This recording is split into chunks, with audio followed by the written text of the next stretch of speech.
আল্লাহ পাক জানেন আওয়াবিনা গফুরা, আল্লাহর কাছে কে বেশি বিনয়ী আল্লাহ এই সম্পর্কে জানেন। কিন্তু তোমরা এটা মনে করিও না যে পিতামাতার খিদমত আমি মনে মনে যাই করি, আল্লাহ কি জানেন? অবশ্যই জানেন।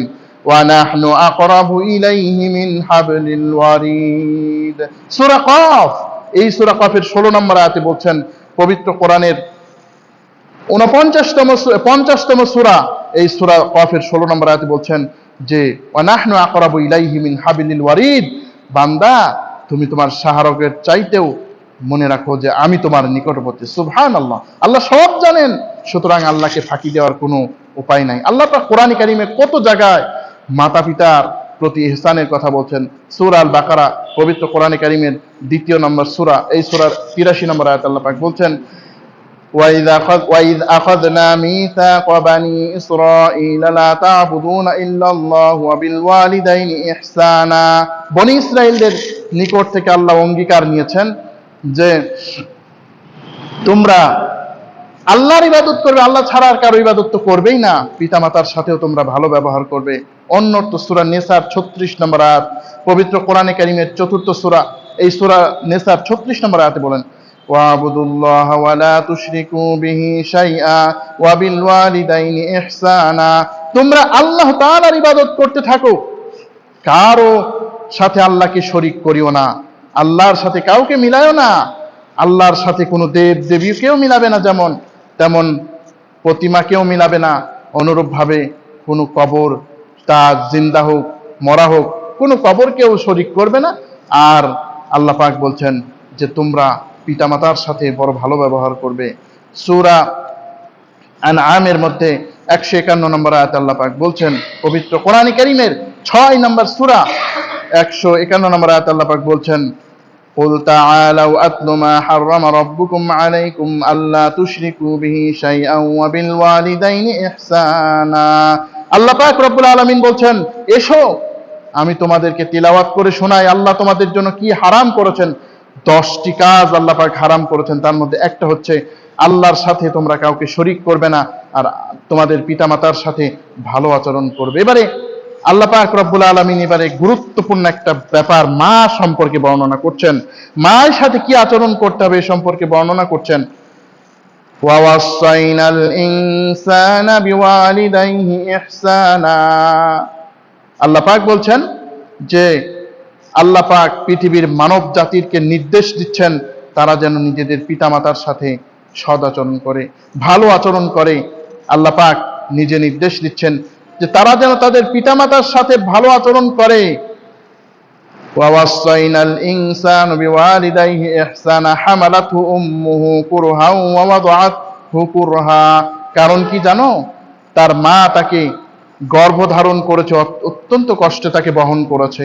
অর্থাৎ তার মা খেয়ে না খেয়ে তাকে গর্ভধারণ করেছে, খেয়ে না খেয়ে ঠিক মতো খেতেও পারেনি, তাকে কত কষ্ট করেছে, বুকের দুধ খাইয়েছে। আল্লাহ পাক বলছেন হাত্তা ইযা হামালাতহু উম্মুহু কুরহা ওয়া ওয়াদাআতহু কুরহা ওয়া হামলুহু ওয়া ফিসালুহু 30 শাহরা, তার দুধ ছাড়ানো 2.5 বছরে হয়, অর্থাৎ 2.5 বছর, 2 বছর, আর গর্ভের নিম্ন 6 মাস, 2.5 বছর। আবার 2.5 বছর অনেক শিশু দুধও খায়। আল্লাহ পাক বলছেন যে 2.5 বছরে তার দুধ খাওয়া শেষ হয়ে যায়। হাত্তা ইযা বালাগা আশুদ্দাহু, যখন সে বড় হয়ে যায়, যখন সে পরিপূর্ণ বালেগ হয়ে যায়।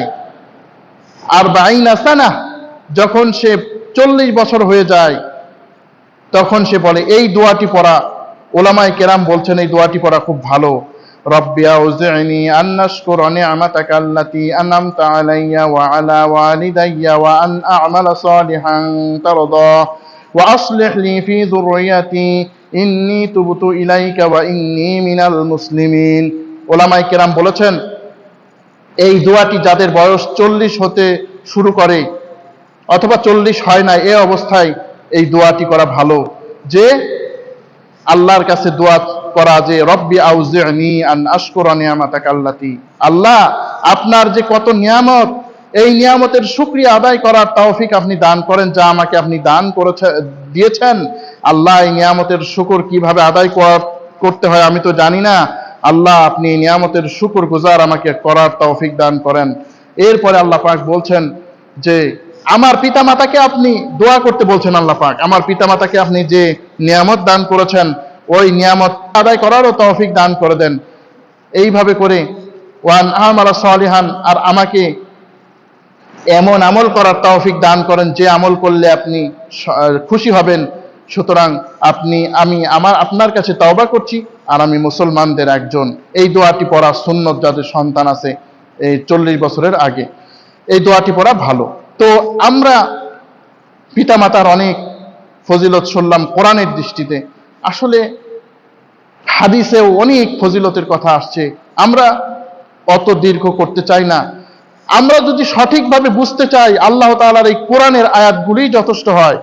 রাসূলুল্লাহ সাল্লাল্লাহু আলাইহি ওয়াসাল্লাম বলেছেন শ্রেষ্ঠ কাজ হচ্ছে বিররুল ওয়ালিদাইন, পিতামাতার সেবা করা, পিতামাতার সম্মান করা, পিতামাতার খিদমত করা। রাসূলুল্লাহ সাল্লাল্লাহু আলাইহি ওয়াসাল্লাম বলেছেন যদি কোনো ব্যক্তি এবার পিতামাতার অবাধ্য হয় তার কি শাস্তি হবে। আসুন আমরা একটু শোনা যাক যে পিতামাতার অবাধ্য যদি হয় কেউ, আল্লাহ পাক রব্বুল আলামিন বলছেন, আল্লাহর হাবিব বলেছেন তোমরা 7টি ধ্বংসকারী গুনাহ থেকে বেঁচে থাকো। ফাজাতানিবু সাবআল মাউবিকাত, তোমরা 7টি ধ্বংসকারী গুনাহ থেকে বেঁচে থাকো। এর মধ্যে একটা হচ্ছে আল্লাহর সাথে কাউকে শরীক করা, 2 নম্বর হচ্ছে উকুকুল ওয়ালিদাইন, যারা নাকি পিতামাতার অবাধ্য হয়, যারা পিতামাতাকে মানে না, পিতামাতার যারা অবাধ্য হয়ে পড়ে, আল্লাহ পাক রব্বুল আলামিন বলছেন যে তোমরা এই গুনাহ থেকে তোমরা নিজেকে বাঁচিয়ে রাখো, এই গুনাহ থেকে তোমরা বাঁচিয়ে রাখো নিজেকে, পিতামাতার অবাধ্য হইও না। রাসূলুল্লাহ সাল্লাল্লাহু আলাইহি ওয়াসাল্লাম পিতামাতার অবাধ্য হতে নিষেধ করেছেন। রাসূলুল্লাহ সাল্লাল্লাহু আলাইহি ওয়াসাল্লাম বলেন যে মানুষ পিতামাতার প্রতি কেমন আচরণ করবে, আল্লাহর নবী ভালোবাসার প্রকাশ তিনি দেখিয়েছেন। কেমন যে তিনি যখন মক্কা বিজয়ের উদ্দেশ্যে যাচ্ছেন, সাথে তার 10,000 সাহাবী, হযরত বুরাইদা ইবনুল হুসাইব রাদিয়াল্লাহু আনহু থেকে বর্ণিত, তিনি বলেন যে মক্কা বিজয়ের সময় যখন আল্লাহর নবী আবওয়া নামক স্থানে উপস্থিত হলেন, আবার কোন কোন রিওয়ায়াতে আছে ওয়াদ্দান, এখানে যখন আল্লাহর নবী উপস্থিত হলেন তখন আল্লাহ রাসূল সাল্লাল্লাহু আলাইহি ওয়াসাল্লাম তিনি এইভাবে তিনি দোয়া করতে, তিনি নামাজ পড়লেন, 2 রাকাত নামাজ পড়লেন। এরপরে সাহাবায়ে কেরামদের কাছে তিনি চলে আসলেন, বললেন ইয়া রাসূলুল্লাহ, তিনি তার চোখে পানি, বলছেন ইয়া রাসূলুল্লাহ আপনি কেন কাঁদছেন? বলে আমি আমার পিতামাতার সাথে আমার মায়ের কবরটাকে জিয়ারত করতে আমি চেয়েছিলাম, কিন্তু আল্লাহ পাক বলছেন তুমি দেখতে পারবা, দোয়া করতে পারবা না। আমার মায়ের রহমতের কথা আমার মনে পড়েছে, তিনি কত রহমত করেছেন। তার মায়ের কথা তিনি জাহান্নামে জ্বলবেন, এজন্য তার মায়ের কথা উল্লেখ করেছেন। আরো একটি হাদিসের মধ্যে যখন মক্কা বিজয় হয়ে গেল, তখন মক্কা বিজয় যখন হয়ে গেল তখন তিনি সাহাবায়ে কেরামদের বায়াত নিচ্ছেন। একজন ব্যক্তি আল্লাহর নবীর কাছে এসে খুব কাঁপাকাঁপি শুরু করে দিল, আল্লাহর নবীর নিকটে এসে খুব কাঁপাকাঁপি শুরু করে দিল। এবারে তিনি বললেন শোনো, তুমি আমাকে দেখে কাঁপাকাঁপি করো না, তুমি আমাকে দেখে ভয় পেও না, আমি বরং সাধারণ একটা মানুষ। সুবহানাল্লাহ, যে নবীর আঙ্গুলের ইশারায় 10,000 তরবারি বিস্ফোরিত হতে পারে, যে নবীকে আল্লাহ পাক কত সম্মান দিয়েছেন, সেই নবী সম্পর্কে আল্লাহ রাব্বুল আলামিনের হাবিব বলেছেন যে আমি অত্যন্ত সাধারণ একজন মানুষ, আমি সাধারণ একটা মানুষ। সুবহানাল্লাহ, আমরা একটু কিছু হয়ে পড়লেই লাগে যেন অনেক বড় হয়ে পড়ি। দেখা গেল ছেলে অনেক কিছুর মালিক হয়ে পড়েছে, ছেলে অনেক কিছুর মালিক হয়ে পড়েছে, এখন পিতামাতার পরিচয় দিতে লজ্জা পায়। নাউজুবিল্লাহ, পিতা মাতার পরিচয় দিতে তার লজ্জা হয় যে এই পিতা লেখাপড়া ঠিক মতো জানে না, ঠিক মতো কাজ মানে চেহারাও ভালো না, সুরতও ভালো না, এই পিতা মাতার লজ্জা, এই পিতা মাতার পরিচয় দিয়ে আবার কি পরিচয় দিব? নাউজুবিল্লাহ। আল্লাহ তোমার পিতা মাতার উদ্দেশ্যে তুমি যত ভক্তি দিতে আল্লাহ পাক দুনিয়ায়ও তোমার সম্মান বাড়িয়ে দিতেন। সুবহানাল্লাহ। আল্লাহ নবী বলেন, শোনো, আমি একজন এমন মহিলার সন্তান, আমাদের ঘরে খাবার কিছু থাকতো না, ওই গোস্ত শুটকি করে তারপরে কোন রকমে ওই ডাল দিয়ে ঝোল খেয়ে খেয়ে আমরা বেঁচেছি। সুতরাং পিতামাতার অবাধ্য হওয়া যাবে না। পিতামাতা জীবিত থাকলে তো তার খেদমত আমরা করবই, কিন্তু পিতামাতার মৃত্যুর পরেও আমাদের কিছু দায়িত্ব এসে যায়। পিতামাতার মৃত্যুর পরেও আমাদের কিছু দায়িত্ব এসে যায়। কি দায়িত্ব এসে যায়? এক নম্বরে দায়িত্ব হচ্ছে যে লাহুমা, পিতামাতা লাহুমা, পিতামাতার জন্য দোয়া করা। আমরা অনেক দিনদার সন্তান আছি যারা নামাজ পড়েই চলে যায়, পিতামাতার জন্য দোয়া করার আর খেয়াল থাকে না। না, এমন নয়। পিতামাতার জন্য আমাদের একটু দোয়া করা উচিত। এটি আমি সহ আপনাদেরকে বলছি যারা এই অনুষ্ঠানটি দেখছেন সরাসরি, যে আমরা যারা হয়তোবা দিনকে মহাব্বত করি, দিনকে ভালোবাসি, দিনকে আমরা যারা হয়তোবা আমরা আমাদের দিনের বিষয়ে অনেক বেশি চিন্তা ভাবনা আছে, তারাও এই কাজ করি, কিন্তু যে পিতামাতার জন্য আমরা দোয়া করতে চাই না। না ভাই, আপনার ভাই বোন যারা আছেন, পিতামাতার জন্য আমাদের দোয়া করতে হবে।